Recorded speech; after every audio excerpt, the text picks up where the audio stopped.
What's up, guys? Today we're here to talk about some very important Path of Exile news. Just recently today, we had an interview, as you can see here, with our microtransaction, Gazi TV, Jonathan, and Mark from GGG. So I just want to cover one key thing today. So we're just going to narrow in on one subject, and that is uniques. Let's check out what they have to say about uniques. Niche cases aside, like some jewelry in some cases, but like that is a big problem where pretty much every unique you find in the current mid game, and thus ones leading into endgame, you have very few ones that allow you get you set up for endgame. Like there are some, again, there is a few, but like it's nowhere near good enough. Nowhere near, not even in the right, we're like 20% of the way to good enough there.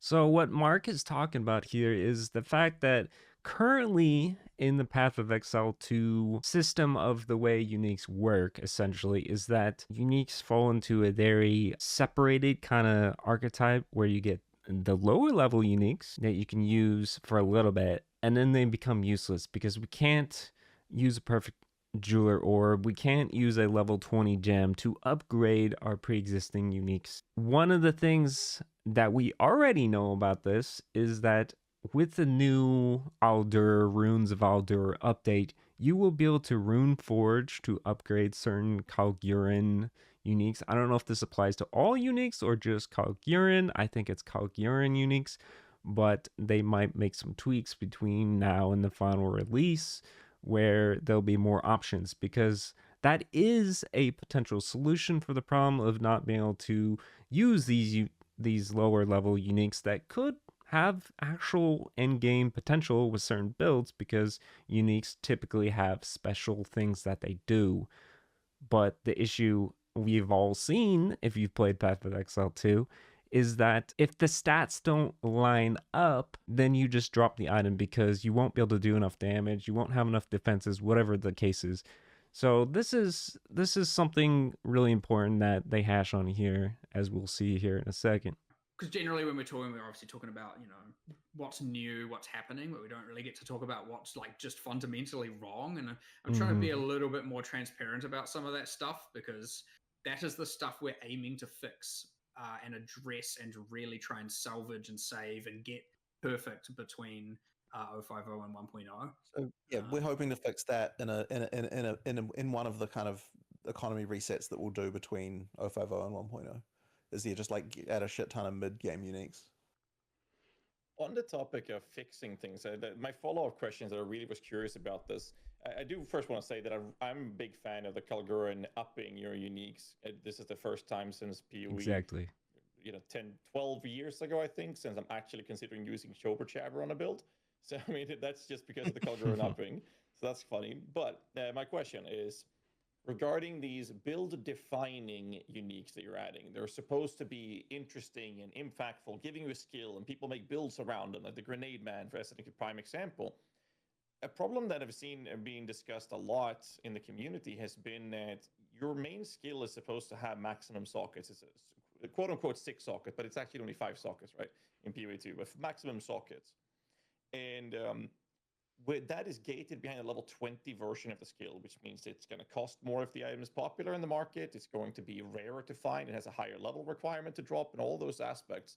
But there's already a power scaling difference between having a lower level skill of the skill itself and having a level 20 version in terms of what the benefits are.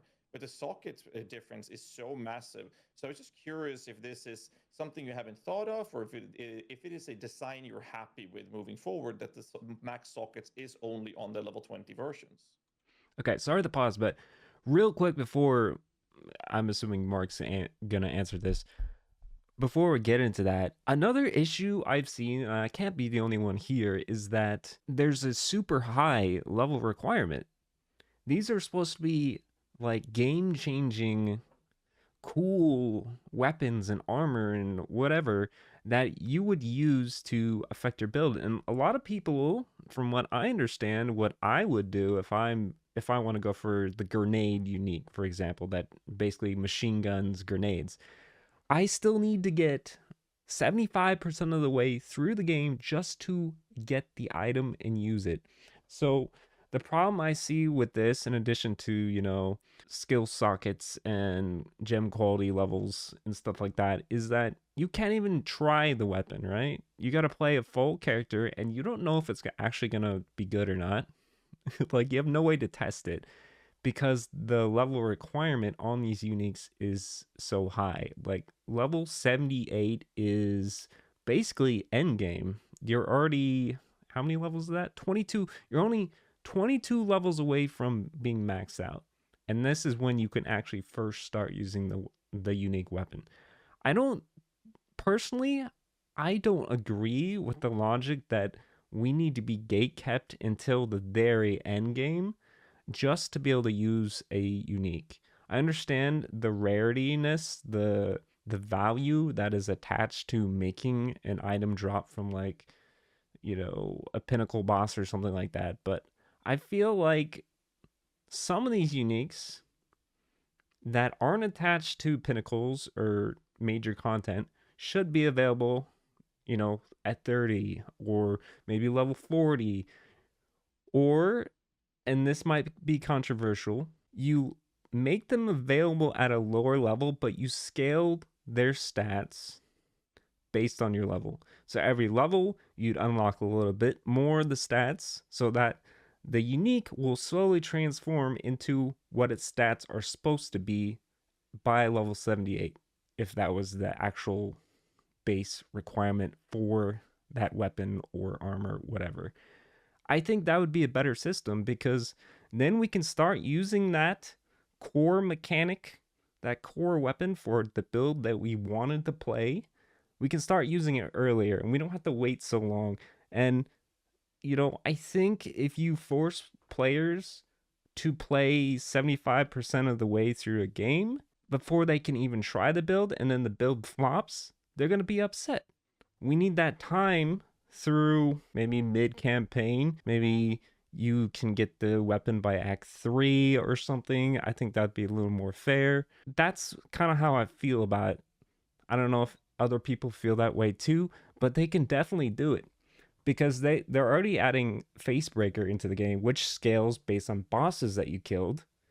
So why can't they just put a system in where it checks your player level and it scales the weapon damage down? Obviously, not every weapon can be like this. We got to keep the rarity of this weapon only drops from a pinnacle, etc. We got to keep that in place. Otherwise, it'd be too free, I guess. But I think there's systems like this they can implement. So let's see what they have to say about it. Sorry, that's a little bit of rant, but that was just a thought I thought of based on this information we have.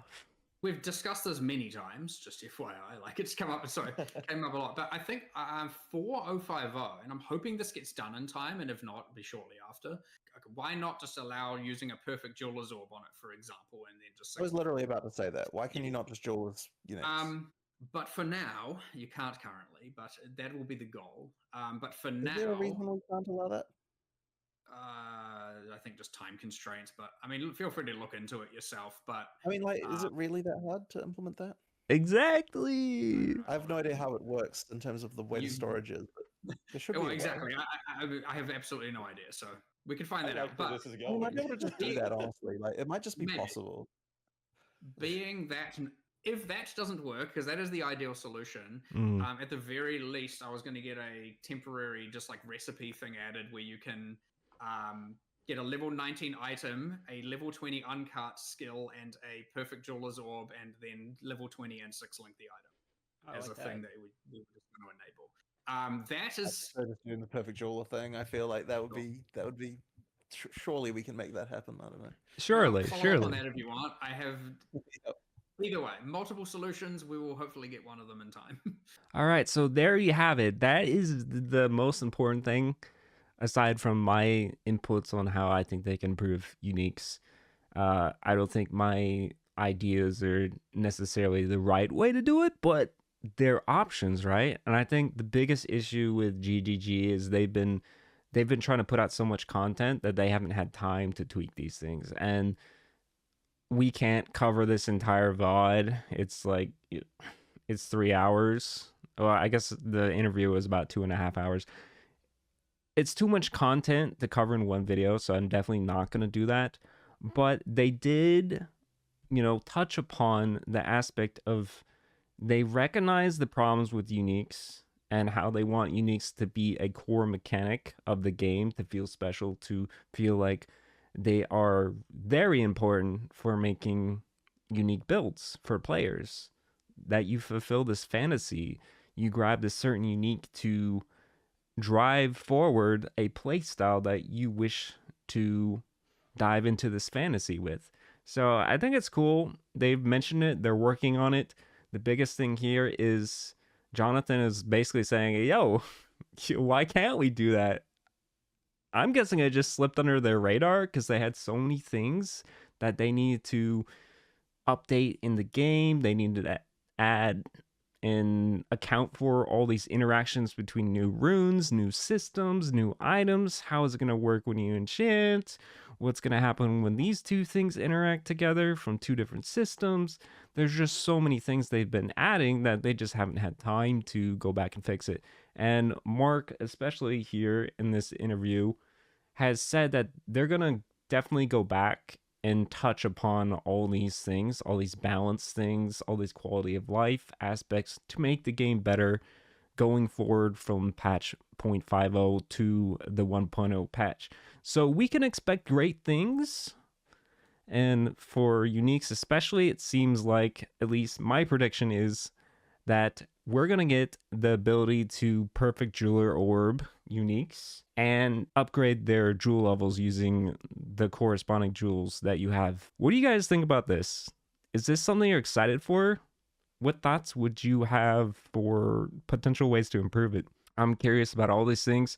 And finally, before we close out this video, if you've made it this far into the video, if you think my thoughts have validity to them, if you think I speak well, if you like my voice, let me know in the comments below. I'm just kidding. But essentially, my goal with this channel is to pivot towards Path of Exile 2 content. If you're interested in content, ideas, theory crafting, build designing, you can expect to find that kind of content on my channel. So I would encourage you to sub for updates, because I'm planning to put out a lot of information, news on Path of Exile, and my own personal journey of trying out the patch 0.50. So if that's something you're interested in, I would encourage you to join me on my journey. Let's hash this out together. That was my video, and I hope you have an amazing day. I'll see you in the next one.